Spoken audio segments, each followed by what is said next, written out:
Som rada, že ste si opäť zapli televíziu Central. Máme pre vás nachystané nové vydanie magazínu Central Live.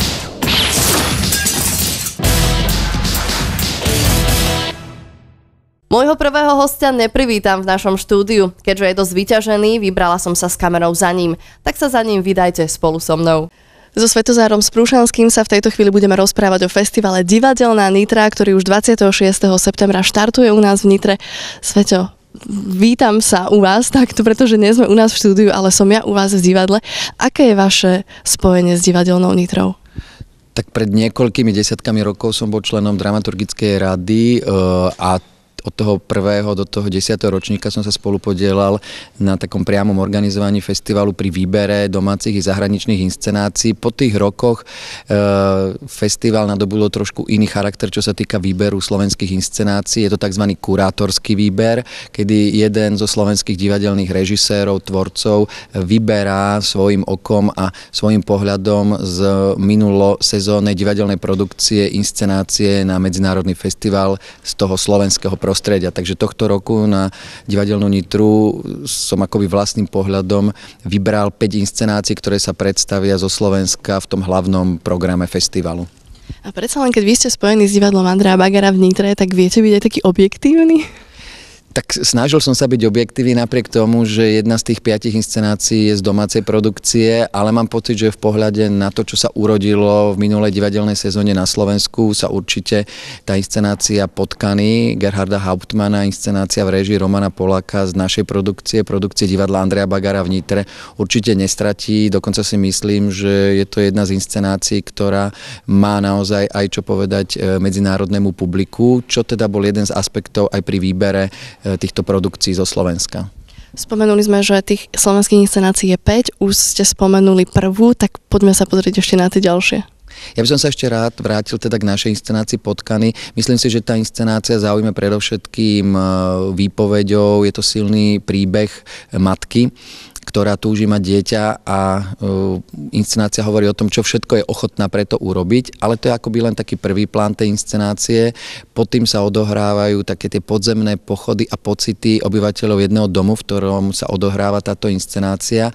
A ten dom je zároveň istou metaforou aj spoločnosti, ktorá v sebe má mnohé pnutia, mnohé neurózy a mnohé, by som povedal, aj negatívne vlastnosti, ktoré nesú jednotlivé postavy. A je to také panoptikum ľudských pocitov, stavov, vnútorných aj tých návonok. Je to akési panoptikum toho, čo povedzme v spoločnosti kvasí a čo môže v tom negatívnom slova zmysle vykvasiť a o tom teda aj história a minulosť aj prevravela. Ale tento príbeh mám pocit práve v hereckom naplnení hereckého súboru nášho divadla a v interpretácii režiséra Romana Poláka získal aj silné premostenie k súčasnosti, lebo okrem toho silného ľudského príbehu je tam aj veľmi výrazný sociálny akcent a rozmer tejto inscenácie, ktorý veľmi priamo komunikuje s dneškom. Akoby tomuto textu, ktorý má vyše alebo niekoľko desiatok rokov po jeho napísaní uplynulo, akoby doba mu nahrala, práve doba, ktorú žijeme. Takže práve z tohto pohľadu si myslím, že taká nová aktuálnosť a taká nová výpovedná kvalita nastala práve v spojení tej interpretácie a tej doby, ktorú žijeme. Takže to boli Potkany, tak obšírnejšie. Čo teda tie ďalšie slovenské inscenácie, ktoré budú môcť mať diváci možnosť vidieť na Divadelnej Nitre? Ďalšie inscenácie ako keby mali takého spoločného menovateľa a to je reflexia minulosti alebo historické súvislosti, ktoré by asi nemali ostať zaprášené a zabudnuté práve preto, aby sme povedzme túto prítomnosť, ktorú žijeme, mohli žiť s poučením toho, čo sa stalo. Jeden z takýchto príkladov je aj inscenácia z produkcie činohry Slovenského národného divadla. Ide o dramatizáciu Littleovho románu Láskavé bohyne v réžii Michala Vajdičku a je to silný príbeh alebo dramatizácia príbehu človeka, ktorý takým zvláštnym odstupom komentuje svoje pôsobenie v čase druhej svetovej vojny ako jeden z výrazných strojcov tej mašinérie toho, čo poznáme ako holokaust. a práve akýsi taký akoby studzovací moment nadhľadu a také akoby až cynickej strohosti, faktografičnosti v kombinácii s istou evokáciou doby vytvára taký, by som povedal, silný katarzný účinok tejto inscenácie. Myslím si, že práve pripomenutím si takéhoto zvláštneho pohľadu, alebo cez takýto zvláštny pohľad takej zložitej a zlomovej dejnej udalosti v 20. storočia celosvetovej je veľmi potrebný a práve táto inscenácia nie len tou režijnou, dramatizátorskou prácou, ale prostredníctvom hereckej práce, špičkových hereckých výkonov hercov Slovenského národného divadla prináša divákovi takú akoby možnosť nechcem povedať pôžitku alebo vychutnania si zážitku, lebo divák skôr je otrasený a je zasiahnutý tou silou myšlienky, výpovede a tej skutočnosti, ktorá sa tvaruje pre divákmi na tom javisku, ale že je to naozaj zásah do čierneho, práve do nejakého svedomia, nie národa, ale jednotlivca. Lebo o jednotlivcovi sa tento príbeh predovšetkým hrá. A poďme teda ešte k tým ďalším 3 súborom. Ak som hovoril o reflexii minulosti, tak jednou z takých inscenácií aj zástupca z Martina.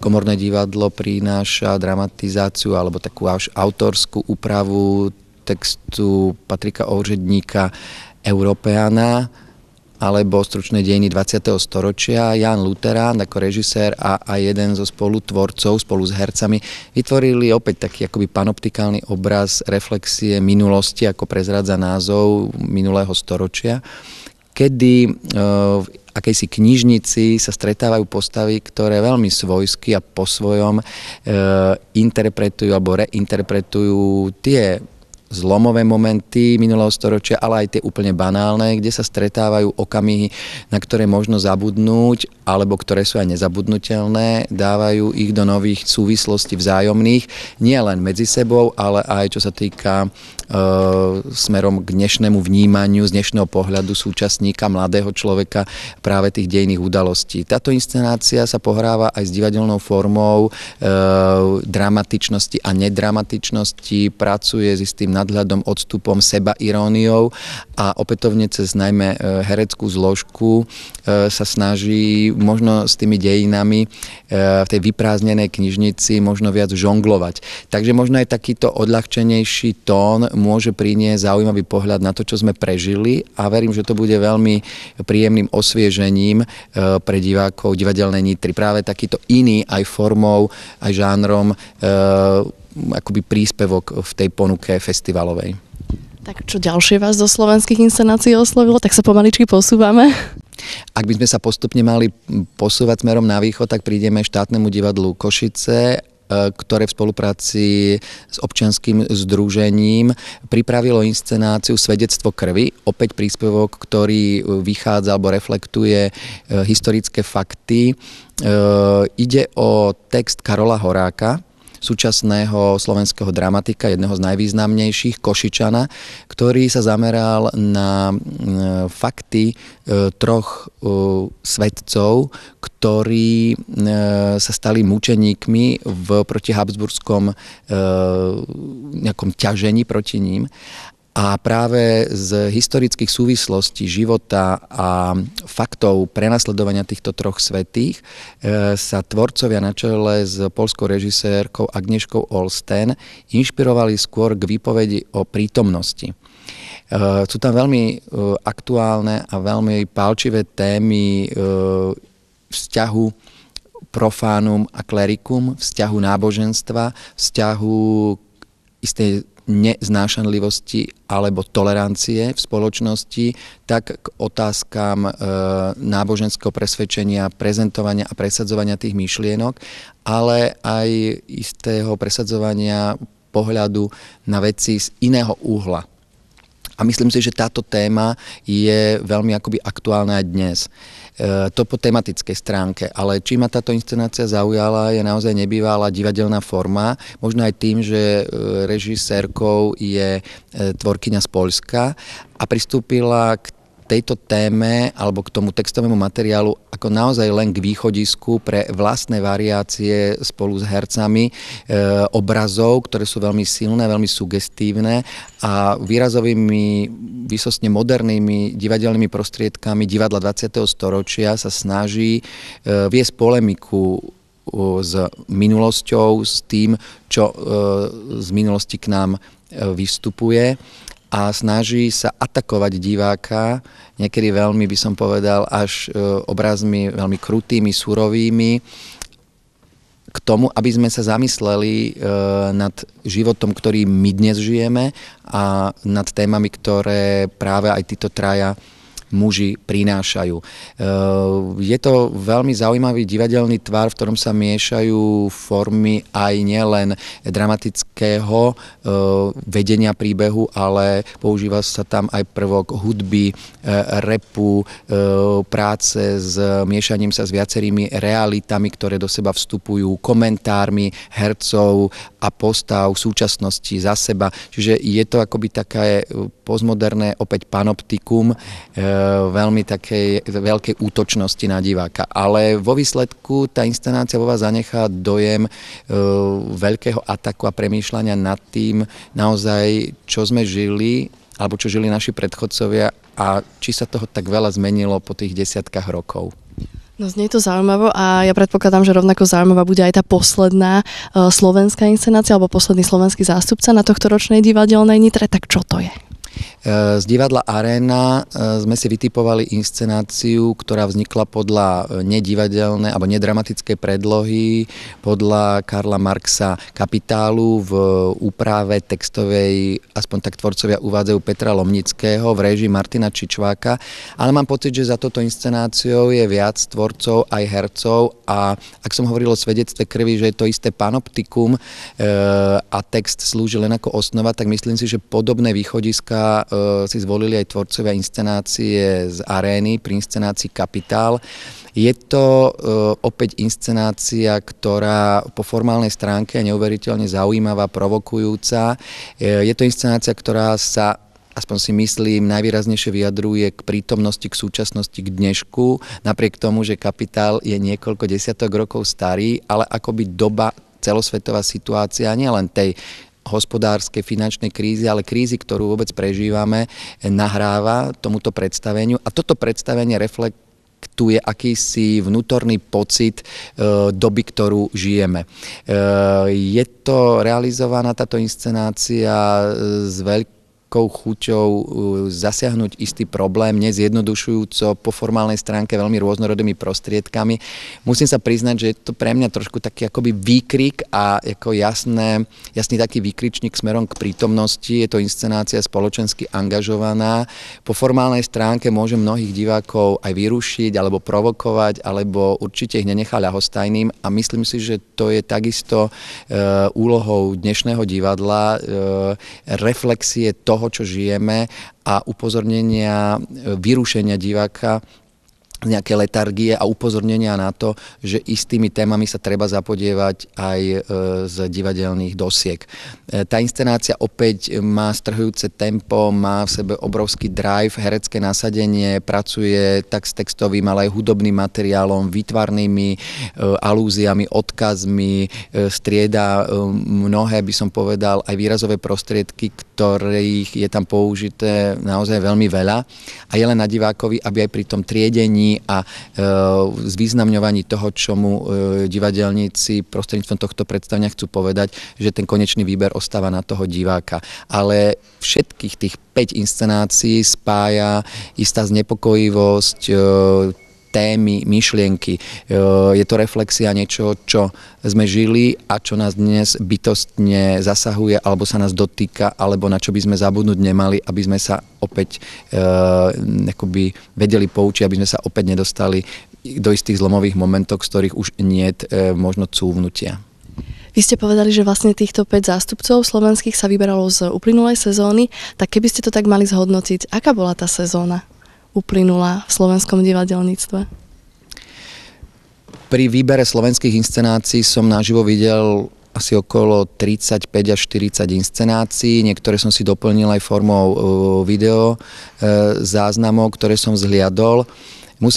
Musím povedať, že divadlo na Slovensku predovšetkým žije tou relaxačno-zábavnou funkciou a je dnes veľmi málo divadiel, ktoré naberú odvahu, silu alebo majú dostatok divákov na predstavenia, ktoré myšlienkovo a tematicky hovoria o zásadných otázkach buď prítomnosti alebo cez minulosť opäť o dnešku. Myslím si, že divadlo na Slovensku predovšetkým zápasí s tým, že stratilo svoju rôznorodosť a svoju, by som povedal, aj tematickú nejakú viacvrstevnatosť. A preto bolo veľmi ťažké hľadať inscenácie, ktoré práve smerom aj výpovede a aj použitých výrazových prostriedkov sa snažia, aj keď nevykročiť o 2-3 kroky vopred, ale aspoň smerom dopredu sa dívať. Myslím si, že tieto inscenácie dokážu diváka osloviť aj svojou myšlienkou, aj svojou formálnou alebo s formálnym naplnením. Minimálne ho dokážu atakovať a ponúknuť mu priestor na úvahu o tom, o čom hrajú. A to je veľmi cenné v dnešnom slovenskom divadle. Pán Sprušanský, vy ste síce vo festivale Divadelná Nitra zainteresovaný človek, máte tam nejakú svoju úlohu, svoje postavenie, ale keby ste sa teraz tak odosobnili a povedali mi, čo je pre vás Divadelná Nitra, čo to pre vás nejako, či to pre vás vôbec niečo také viac znamená, ako to vnímate? Ako som už spomínal na začiatku, som s Divadelnou Nitrou od jej prvého ročníka začínal spolu vytvárať tú tvár festivalu, takže pre mňa je to akoby návrat a spomienka na minulosť a po tých niekoľkých rokoch, je to takmer 12 rokoch, je to akýsi pohľad späť, ale predovšetkým to bola úloha sa pozrieť na slovenské divadlá z pozície toho, čo na festivale povedzme pre slovenského, ale aj zahraničného diváka by mohlo byť zaujímavé. Takže bol to aj taký príjemný návrat a spomienka. No a predsa len ešte posledná otázka. Tohtoročný festival má podtitul Na čo umenie? A ja už som sa pred týždňom, keď som mala v štúdiu pani riaditeľku Darinu Károvu, sme tak polemizovali o tom, že či si vôbec vieme predstaviť taký život bez umenia, tak vie si Svetozár Sprušanský predstaviť svet bez umenia? Tak ono je prv veľmi zložité zadefinovať, čo umením ešte je a čo už pre niekoho umenie nie je umením, ale myslím si, že si to ani nevieme dosť reálne predstaviť, lebo napríklad ráno, keby sme zapli si rádio alebo televízor, tak nezaznie žiadna skladba, že nemáme možnosť si prečítať knihu, film, divadlo, že to všetko je nám akoby odopreté. Určite by sme bez umenia vedeli prežiť, ale či by sme boli ešte ľuďmi, tak to neviem. Super, tak nebudeme to radšej skúmať, tak toto zatvorím. Ďakujem vám pekne za rozhovor, no a nech sa teda všetko vydarí tento rok na festivale. Ďakujem veľmi pekne za želanie a mne neostáva nič iné, len teda nie len na domáce slovenské inscenácie, ale pozvať všetkých divákov vašej televízie na tohtoročný festival Medzinárodného divadelného festivalu Divadelná Nitra.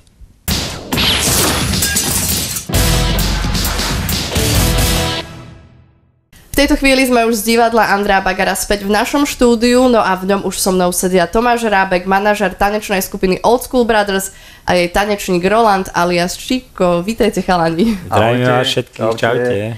No tak čo máte nové? Skončilo sa leto, aké bolo leto? Bolo tanečné alebo ste oddychovali? Bolo leto také tradičné, to znamená, že aj tanečné sme oddychovali, všetci tanečníci vybrali nejaké dovolenky, boli pri mori, teda konkrétne ja určite. A samozrejme aj tanečné. Bol taký tanečný tábor pravidelný, ktorý vlastne Čiko hlavne organizuje. Kde ste tu boli? Tak. Boli sme na Novej Bani, Drozdovo tentokrát. Super, ako prebieha taký tanečný tábor, Čiko? Tomu musíš mať strašne veľa deciek okolo seba a hlavu jak melón na konci. Tak ale nie som sám na to, sú tam vlastne ostatní členovia. Celodenný program, tanečný, grafitujeme, proste túry, všetko možné, nie je to len o tanci, aby sa tie deti proste došli na iné myšlienky, takže také fajn.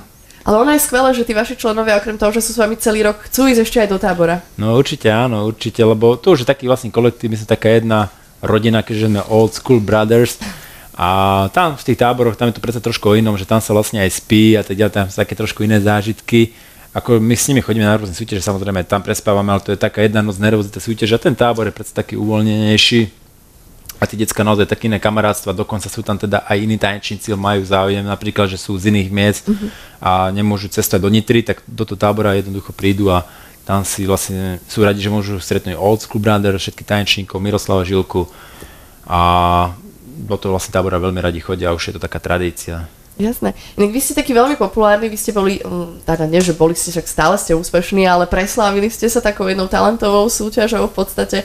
Potom Bruce tak ide na tej vlne stále. Vy to aj tak nejak cítite, že decká medzi vás chcú prísť aj preto, že vás takto poznajú, že chcem byť tiež taký slávny, naučte ma tancovať.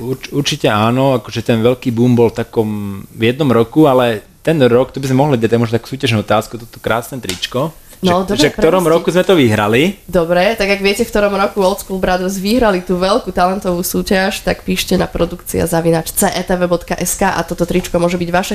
Je to S-ko, tak píšte taký menší. Ale keď bude nejakú malé, veľké, určite vymeníme, nie je problém. Ale v tom roku teraz sme vyhrali ako prvá skupina vo svete vôbec projekt Medzinárodný Got Talent, ktorý bol teda známy na Slovensku ako Slovensko má talent.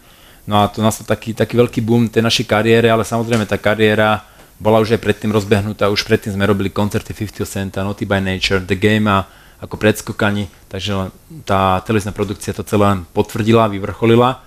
Ale samozrejme tí decká možno tí prvých rokov prichádzali aj vďaka tomu, ale teraz hlavne myslím, že tie deti prichádzajú hlavne, že vidia tých svojich rovesníkov, tých kamarátov, ktorí k nám chodia, že naozaj absolvujú strašne veľa súťaží, absolvujú veľa vystúpení, robíme s nimi televízne produkcie, účinkovali s nami vo finále Československom má talent teraz s Miroslavom Žilkom. Teraz Mirko rieši takú jednu rakúsku televíznu show, nechcem ešte ani moc nemôžeme o tom hovoriť. Takisto do jedného kola berieme tam týchto našich tanečníkov z tanečnej školy. Takže myslím, že tí decka, toto je tá pre nich motivácia, že nielen ten náš jeden úspech, ale tá niekoľkoročná teda práca.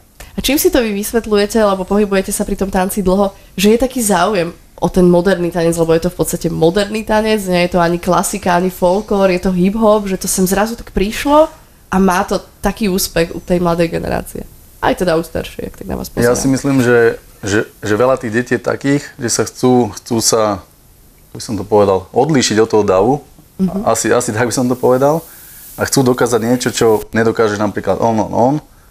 A ja si myslím, že asi v tomto bude, že sú takí priebojní, nie všetci to dokážu, takže niektorí nastúpia do školy a si myslia, že za 2 týždne už viem všetko, takže nie je to tak. Áno, to nadšenie niekedy naozaj je až také, že príliš veľké a treba povedať, kto chce byť úspešný tanečník, musí na sebe mákať, hej. Samozrejme je to aj, závisí to od tých rodičov, lebo naozaj ten rodič musí zobrať to dieťa, či prší, či sneží, zobrať na ten tréning, ale musím povedať, že naozaj naše tanečné školy naučíme tancovať každého, či sú začiatočníci, pokročili, viac talentovaní, menej, dokonca tí, čo sú aj menej talentovaní tanečníci, tak majú veľakrát takú väčšiu vôľu sa zdokonalovať a koniec koncov dokážu toho viac, vydržia viacej tie vlastne tréningy a ešte musím povedať, že tanec nie je to len tanec, ale to je taký životný štýl, taká určitá kultúra, presne čo povedal Roland, jednoducho tí tanečníci stávajú sa nejakým výnimočným. Naše decká v súčasnej dobe, čo k nám chodia do školy, účinkujú v rôznych reklamách. Nedávno napríklad naša tanečnička Kika Balogová sa stala tvárou stala sa tvárou obchodného centra. Okrem toho, že sa stretla s Jaredom Letom. Áno, všetko poznáme, takže takisto tí naši tanečníci už majú také sebavedomie a ten Jared Leto napríklad na tom Top Feste, myslím, kde bolo okolo 45,000 ľudí, proste si vybrala práve ju a ona keď vlastne vyšla na to pódium, tak hneď proste bola žitá s tým pódium, jednoducho máte skúsenosti z tých vystúpení, tak dnes sám s tým robila tie selfie, áno, však face. Aj face si robila. Áno, presne tak, takže naozaj, že toto tí tanečníci dokážu reagovať na takéto situácie a myslím si, že ten tanec im dáva také sebavedomie a určite každému pomôže v budúcnosti v takom nejakom aj fyzickom, áno, lebo veľa detí dneska sedí za počítačom a nič nerobí, ale aj v tom psychickom vývoji. Je to taký dobrý základ. Určite. Do úspešného života. Určite. Tak.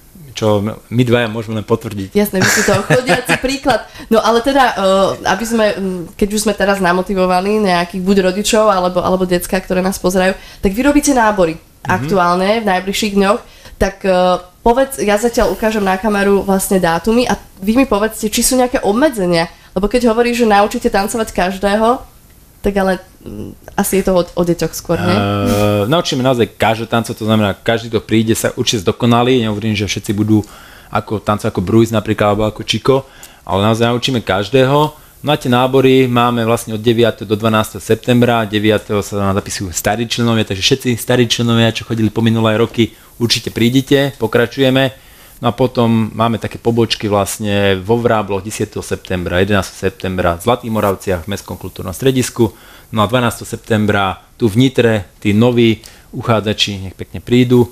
No a tento rok vlastne máme takú novinku, že v Bratislave, ale fungujeme, ale čo sa týka tej Nitry, tak určite zaujímavá, hlavne teda Nitra, to okolie, Vráble, Zlaté Moravce. No a keď hovoríš, že teda noví ľudia príďte, čo si majú priniesť, alebo bude to vlastne fungovať ako formou nejakého castingu, konkurzu, alebo zoberiete ozaj všetkých a časom sa ukáže, kto na to má? Áno, presne tak, to funguje, vlastne to nábor, nie je to žiadny casting, takže vôbec sa nemusíte niečo báť, že tam budete nejako tancovať alebo tak. Jednoducho prídite a my vlastne robíme tie nábory, robíme si takú selekciu tých žiakov, že my zariadíme potom podľa veku, kto má už nejaké skúsenosti, tak potom ich po prípade preradíme tým starším. A naozaj ten čas ukáže, po nejakom mesiaci, dvoch vidíme tie decká, že ktoré sú naozaj šikovnejšie, priradíme ich tým pokročilejším. Naopak, keď sa s tým pokročilejším niekto fláka, tak sa im vyhrážame, že tým začiatočníkom, za trest to nie je, ale naozaj. A potom samozrejme niektorí členovia, ktorí to nevydržia, alebo tie tréningy sú naozaj náročné, makajú tam, sa zapotia poriadne, pravda? Ale myslím si, že tomu patrí, tak niektorí teda odídu, ale zase potom priebehu roka prídu ďalší a tí najlepší idú s nami na rôzne súťaže, vystúpenia a určite všetci s nami absolvujú jednak vianočný battle, čo robíme, tam máme vždy fantastické ceny od počítačov, ja neviem, víkendové pobyty a takéto veci. Ďalej robíme záverečný koncert pre všetkých členov a inak snažíme sa jednoducho všetkých tých členov vždy zapájať aj tých začiatočníkov. A veľakrát mám takú skúsenosť z minulého roka, sme tu robili aj pre mesto Nitra niekoľko vystúpenia, tí naši najmenší začiatočníci, akože najväčší aplaus, takže. No jasné, na nich sa dobre pozerá, na tie decká. A ešte by som doplnil Tomáša, vlastne tento rok bude taká novinka, že vlastne rodičia tých detí si budú môcť zatancovať, skúsiť si takú vlastne hip-hopovú hodinu, takže raz týždenne vlastne tí rodičia budú môcť dojsť na otvorenú hodinu, gratis, proste zadarmo a budeme ich učiť tancovať, takže. Aj so svojimi deťmi, alebo úplne mimo? Nie, to je vlastne bez detí. Toto vlastne, že to je vlastne taká otvorená hodina pre tých rodičov, čo u nás tancujú tie deti, takže. To je skvelé. No, akože my čo máme tých starých členov, tak my tým rodičom už 5 rokov to sľubujeme a tento rok to určite spravíme. Teraz je to už verejné. Už je to verejné. Je to také, že. Takže určite tí rodičia trošku zažijú tú atmosféru. Inak teraz prerábame, máme krásnu novú sálu, akože my ju máme novú, ale teraz ešte úplne bude perfektná. Ďalší člen skupiny B-Boy René, perfektný grafitiak, to celé pekne teraz maluje už 2 týždne, proste nespí a to tam celé komplet prerába. Je ten krásny motív mesta Nitry. Takže tak ste vytrávili leto. No, prerábkou. Tak prerábkou. Akože hlavne to tam chceme, aby to dýchalo tou našou kultúrou, tým, čo vlastne robíme a naozaj bude to tam vlastne, bolo to krásne, bude to ešte krajšie. Ale ja som sa ešte chcela Rolanda spýtať na to, ako sa vlastne trénujú tie najmenšie decká, lebo to musí byť dosť náročné. Tie najmenšie deti, no tak to ti poviem, že je to dosť náročné. Proste dojdeš na tréning, dáš nejakú rozcvičku, pokiaľ ti behajú, tak musíš samozrejme si urobiť rešpekt. No a pomaličky, jedna noha, druhá ruka. Zo začiatku určite nevedia, kde je sever, proste behajú hocičo, ľavá ruka, práva, niektorí vôbec nevedia. Takže je to drína, no.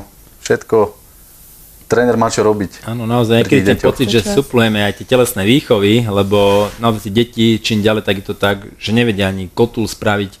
Čiže toto všetko v rámci tej pohybovej prípravy sa učia. My tam máme vlastne deti od 5 rokov. Takže naozaj ten tanec dáva takú koordináciu tých pohybov, rôzne protipohyby, ovládanie tela, hlavy, rúk, súčasne tie pohyby, samozrejme všetko do hudby, do rytmu. Takže naozaj tie decká, preto hovorím, že každý sa niečo naučí a určite, aj keď z neho nebude v budúcnosti profesionálny tanečník, ale môže byť z chlapcov v budúcnosti futbalista, môže byť z neho hokejista, atléti, máme dokonca také decká, ktoré chodia aj na futbal, aj na atletiku a si to pochvalujú, že im to pomáha aj pri tej koordinácii pohybov a tak ďalej. A keby aj nie, tak bude minimálne zdravý. Áno, určite. No. Treba sa hlavne hýbať. Ešte som sa chcela opýtať, Roland, ty si ako dlho v Old School Brothers? Ja vlastne od začiatku. To jest? Od 99, 99, keď ešte Matematika. skupina Old School Brothers ešte vlastne len vznikala. Takže to sme boli nejakí 2 členovia, 3. Ja brat, vlastne ten René, čo graffiti robí. A on to začínal, on vlastne trénoval doma v garáži a tak, ešte s jedným chalanom. No a ja som sa pridal postupne a tak sa to nejako nabalovalo a tak som tam. To je veľmi dlhý čas. No. Čo ti to dáva ten tanec? Skús aj takto namotivovať ľudí. Čo to pre teba znamená? Už pri pohľade na teba je jasné, že to je životný štýl. Tak, samozrejme životný štýl a proste človek sa tam odreaguje pri tom, hej, že dojdem, neviem, proste. To už je, že všetko pre teba. Všetko, presne. Tanec, to je Číko. No. Tomáš, pre teba čo je tanec? No, ja sa vlastne tancu venujem už tento rok je presne tomu 20 rokov. 20 rokov, ja som začínal ako 12-ročný, takže teraz viete, koľko mám rokov. To je druhá súťažná otázka. A ja som tiež tancoval, najskôr tak začínal na nejakej dedine a nakoniec vlastne prerástlo do takých úspechov, že sa mi podarilo ešte aj s ďalším tanečníkom, ktorý bol potom aj finalista Miliónové tanca, Ivan Draškovič, takže ťa zdravím. Jasné. Určite poznáte, tak sme vyhrali od majstrov Slovenska, majstrov Českej republiky až vlastne v 2001 sa nám podarilo získať 4. miesto na majstrovstvách sveta a rok na to sme vyhrali titul majstrov Európy, to bolo v 2002. Bolo také spoločné duo a potom sme vlastne začali premýšľať, že z toho amatérskeho tanca presadila na ten profesionálny tanec. A jednoducho za tie roky začali chodiť po rôznych teda takých komerčných vystúpeniach, začali sme si zarábať peniažky tancom. A Ivanovi sa teda podarilo, bol aj finalista o Miliónové tanca a tam sa vlastne nabrali také skúsenosti, čo týka toho show biznisu a tak ďalej. No a potom ja som išiel študovať do Viedne, ak som sa vrátil z Viedne, tak som stretol túto chalanov Old School Brothers, to bol nejaký 2006 rok, tak sa dohodli nejaké spolupráci, že ja budem ich manažérom a vlastne odtedy sa začala taká kariéra. My spravili v rámci tie koncerty rôzne od tých svetových umelcov, ten 50 Cent a tak ďalej. Dosol to takú profesionálnu úroveň už vlastne. Misky sme robili slovenské, české a OTA, takéto vlastne veľké televízne produkcie a až potom sme vlastne vyhrali to Slovensko má talent. Ja som vždycky chalanom hovoril, že vy ste úplne perfektní, akože najlepší na Slovensku, čo aj zostalo. A že ešte musíme spraviť to meno viditeľne, potom to vlastne bude fungovať a funguje to vlastne doteraz a čím ďalej, tak tým lepšie a lepšie. No, Tomáš, ešte mi povedz, aká je konkurencia teda v rámci Slovenska? Ty hovoríš, že ste najlepší, ale predsa len tá konkurencia je možno dobrá, lebo to je tiež motivácia pre vás, aby ste stále makali na sebe. Určite áno, veď sú to známe konkurenčné skupiny, nebudem ich menovať. Jasné, nerobme reklamu. Ale akože nie, úplne pohodičke. Naozaj, my to berieme ako zdravú konkurenciu, tanečníci, my sa poznáme, sa zdravíme na tých akciách. Je to fajn, lebo sa to vytvára aspoň aj, poviem nároveň, nejaký trh, hej, lebo tu veľa skupín, ktorí sú takí, akože aj sú dobrí, ale chodia tie vystúpenia naozaj akože za 5 korún, ak sa hovorí, a my teda si držíme svoju cenu a tak ďalej. A tieto skupiny takisto idú to vlastne raziť tú filozofiu a naozaj sú to ostatní dobrí tanečníci a veľakrát máme my nejaký nápad, oni majú nejaký nápad, takže ja si myslím, pokiaľ tá konkurencia je zdravá, tak na to, no, my sa konkurencie nebojíme. Pokiaľ si nerobíte zle v zákulisí, tak... Niekedy nemáme čas ani rozmýšľať, že kto, kde, ako. Kto je odkiaľ, hej. Ideme si svoje a proste nie je čas. A to je najlepšie, proste, keď človek ide svoje a nerieši proste niekoho alebo niečo. Spravím si to tak, ako chceme my a my sa chceme odlišiť. Takže akože určite v rámci tej konkurencie, akože sú tam nejaké také ťahy a tak ďalej, ale to patrí k tomu a o tom je vlastne show business, jednoducho nie je to ľahký biznis, ale nás to baví a držíme všetkým palce.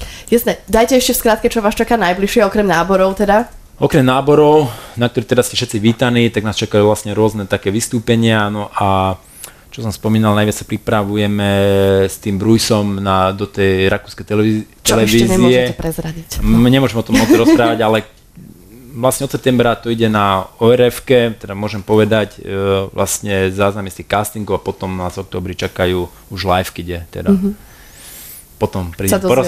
Potom sa dozviete. Jednak sa dozvieme a jednak teda dúfam, že prídeš opäť porozprávať, čo je nové v Old School Brothers. Ja teda ešte pripomínam, že všetci tancujúci a tí, čo chcú sa naučiť dobre tancovať, tak od 9. do 12. septembra nábory v Old School Brothers, 12. v Nitre, takže určite prídite. Od 16. do 18. Áno, a všetky Tak. informácie, prihlášky na stránke www.osb.sk. No a samozrejme bola vyhlásená aj súťaž, takže ak viete, kedy OSB vyhrali takú tú veľkú slovenskú talentovú show, tak píšte na produkcia@cetv.sk. Toto žlto-červené parádne tričko môže byť vaše. Toľko teda toľko od mojich hostí dnešných. Ďakujem vám pekne Tomášovi Rábekovi a Rolandovi alias Čikovi, že teda prišli a pozvali vás. No a držím vám palce, nech sa vám darí, chalani. My ďakujem za pozvanie a pekný deň.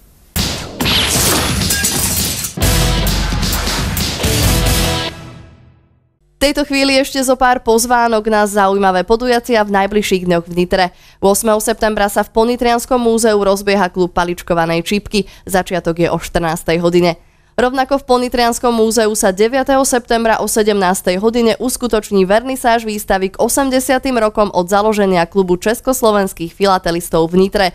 Jej súčasťou budú aj trojrozmerné exponáty z činnosti klubu. Výstava potrvá do konca septembra. Kalvárie a krížové cesty na Slovensku je názov výstavy, ktorá bude až do 2. októbra prebiehať v Nitrianskej synagóge. Jej vernisáž je pripravená na 11. septembra o 17. hodine.